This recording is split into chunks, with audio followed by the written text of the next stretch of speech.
Covid মহামারীর সময় স্বাস্থ্য সুরক্ষার কথা বিবেচনা করে লালা ব্যবহারে যে নিষেধাজ্ঞা দিয়েছিল আইসিসি, সেটা আর থাকছে না এবারের আইপিএলে। শুধু তাই নয়, ভারতের ফ্র্যাঞ্চাইজি লিগে এবারের আসর থেকে দেখা যাবে ম্যাচের দ্বিতীয় ইনিংসের মাঝপথে আরেকটি নতুন বল ব্যবহারের নিয়ম। মুম্বাইয়ের ক্রিকেট সেন্টারে বৃহস্পতিবার আইপিএল ফ্র্যাঞ্চাইজিগুলোর অধিনায়ক ও ম্যানেজারদের সঙ্গে আলোচনায় বসে ভারতীয় cricket board BCCI. Cricket website ক্রিকবাজের খবর, সেখানেই নেওয়া হয়েছে এসব সিদ্ধান্ত।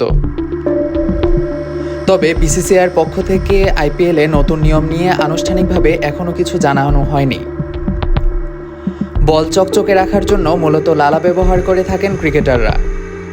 পেসারদের রিভার্স সুইং পাওয়ার ক্ষেত্রে যা গুরুত্বপূর্ণ ভূমিকা পালন করে থাকে। কিন্তু কোভিডের সময় বলে লালা ব্যবহার করা নিষিদ্ধ করে দেয় আইসিসি। কঠিন সে সময় কাটিয়ে এখন স্বাভাবিক জীবনে ফিরেছে মানুষ। চ্যাম্পিয়ন্স ট্রফি চলাকালে বলে লালা ব্যবহারে নিষেধাজ্ঞা বাতিল করার দাবি তোলেন ভারতের অভিজ্ঞ পেসার মোহাম্মদ সামি। তার সঙ্গে একমত পোষণ করেন নিউজিল্যান্ডের টিম সাউদি ও দক্ষিণ আফ্রিকার ভেরনন। আইসিসি এখনও নিষেধাজ্ঞা প্রত্যাহার করেনি, তবে আইপিএল কর্তৃপক্ষ পুরনো নিয়মে ফিরে যাচ্ছে। ক্রিকবাজের প্রতিবেদনে বলা হয়েছে, আইপিএলে রাতের ম্যাচের দ্বিতীয় ইনিংসের একাদশ ওভারের পর আরেকটি বল ব্যবহারের সিদ্ধান্ত নিয়েছে বিসিসিআই। শিশিরের প্রভাবের কথা চিন্তা করে এমন পথে হাঁটছে তারা।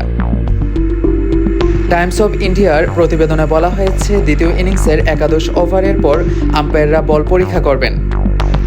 যদি অত্যাধিক শিশির থাকে তাহলে কেবল বোলিং করা দল নতুন বল ব্যবহারের অনুমতি পাবে। তবে সেই বল চকচকে পলিশ করার পর একেবারে নতুন বল হবে না।